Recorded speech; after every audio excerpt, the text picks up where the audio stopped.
dais also. Teachers, parents, friends from the press, media, and my dear future colleagues in the industry. It's really a honor to be here in this college to talk on the Industry Connect and the readiness for employment. Now, I do not know how many times I would have addressed students from at various in various years, various institutions, various forums. But it is always encouraging to come and talk to the students and tell them what is there in store for them when they come out into the industry.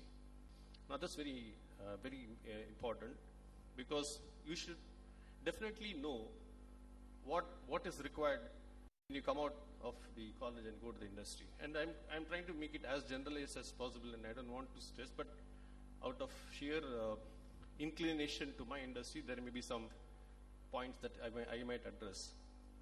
First of all, let me tell you, whatever we talk of in the global analysis, our education system is one of the best in the world. It is being recognized all over the world. I have at least I can say two cases. When I was talking to somebody from the General Electric in the US and said that, we are going to bring in some people from India to do the project for you. They said, fine, it's fantastic. We hope we don't have any problems. We can bring them. And in those days, there used to be a trend saying that, whenever they wanted to bring in people from India, they used to say that, can we have an interview with that particular individual so that, we are sure that he knows what we want, and then, we'll bring them up. But what happened was, when I asked this question to the concerned people, they said, you are getting people from India? I said, yes. I don't think we should have any interviews with these people, because we know they're all well qualified and well equipped to handle. So that is the trend. Your seniors have created an image across the globe. So that is one thing you should be very proud of, because today you are expected, they know that you are capable of doing things. Whatever may be the deficiencies we may see within the system, but when you graduate and come out, there is a respect for students from India, knowing that they can do a great job.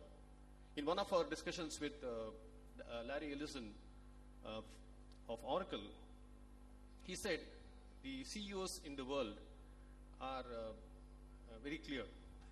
They said if they have to do anything with respect to manufacturing, they will go to China. And if they want to go anything as far as services are concerned, they will go to India. Model is very clear. So we have created a clear image. In fact, I always used to say, in the 1980s or early 90s, the projects that Indian companies were getting,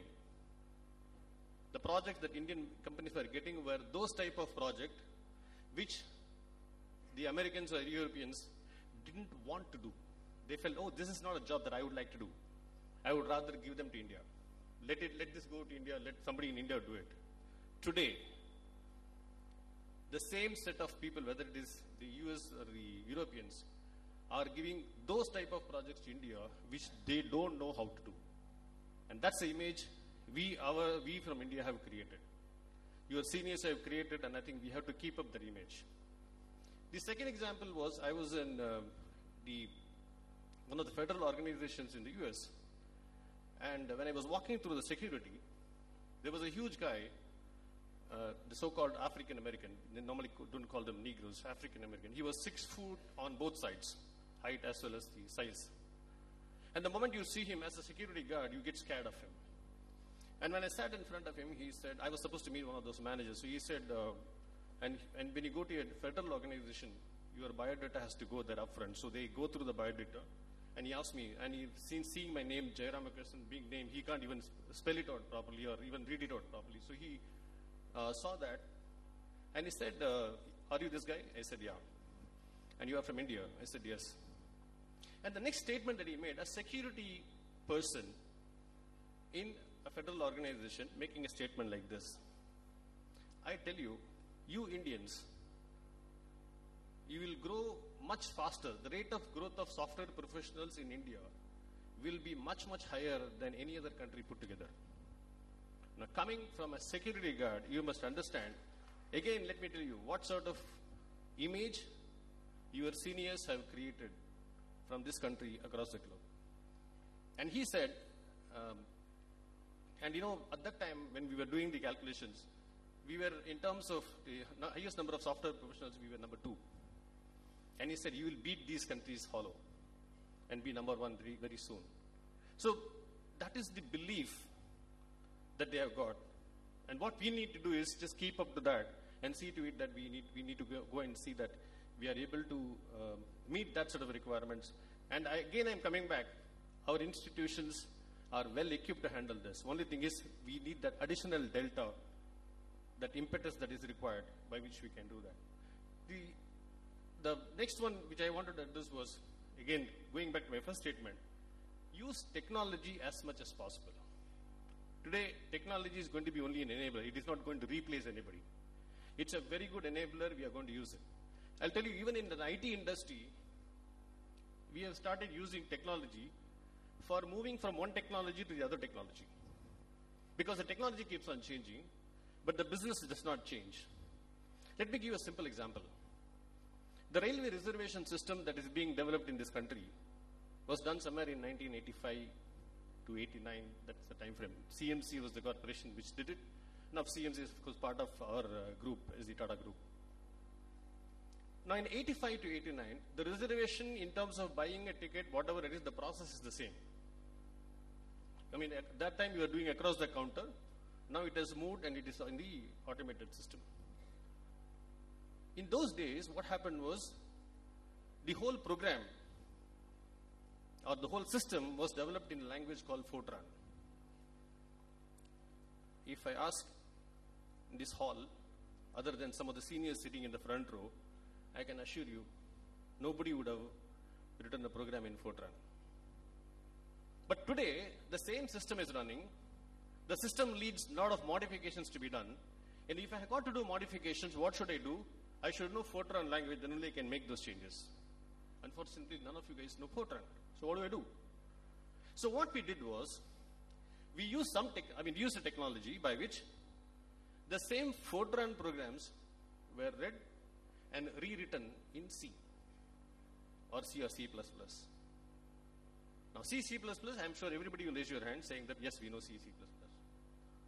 So what we have done is, we have used technology to move from an older technology to newer technology. So today, one of the things, whether you are going to be in an automobile industry, whether you are in retail industry, technology is going to be used. At the same time, you also know that the technology keeps on changing, and you've got to always move from an older to a newer technology. So think, what are the opportunities you have when you come out in industry in looking at various things in whichever industry you're going to be in? How do I automate various processes in a hospital, various processes in a hospitality industry, various processes in a banking industry? Have you ever thought the banks will go to rural? Just technology has taken. Financial inclusion is the word. People go with either a palm top or a laptop or even a mobile, and then go there and talk about using banking transactions. Banks going rural. It's only because of technology. So every industry that we are talking of. So when we're talking of this, the only way you can look at it, or the best way you can look at it, is how best I can bring in technology inputs into the system by which, so the moment you are, what I call, you are tech savvy, the so-called bird, I'm sure, you become more competitive in an interview, you become more competitive in your discussions with seniors when there is an employable opportunity that is coming up. So that's one of the second one is, try to be innovative. Try come out with newer ideas. Innovation. The best of the innovations Indians have ever come out with, can you guess, is the concept of missed call. In your mobile, you know what is missed call, right? Nowhere in the world they know this concept of missed call. It was Indian creation and now propagated across the globe. One of the important things that you should realize is you compare yourselves with music. Music, there is nothing called, I can also be like this. No. You have to be 100% perfect. Whether you have, whether it's a tonal quality, or you follow the shruti, or you, the bass music that you're supposed to do. If you attend some concerts, and if there is a small flaw, you always remember that flaw and forget the whole concert. Because you've got to be 100% perfection. Perfectionism is required in music. Think that when you are studying, you are actually studying music. Always try to achieve that 100% perfectionism. Similarly, see to it that you have. So if you are focusing on all these areas, I have a feeling that probably you are prepared for, you are industry ready from the student's perspective. I'm really happy to be here to inaugurate this program. I think your college, ICT Academy and NASCOM have put in great efforts to create this one-day session. They have taken a lot of efforts, and I'm sure you will enjoy all the sessions as much as the people have thought of creating this one. All the best to all of you, wherever you're going to be. Thank you very much.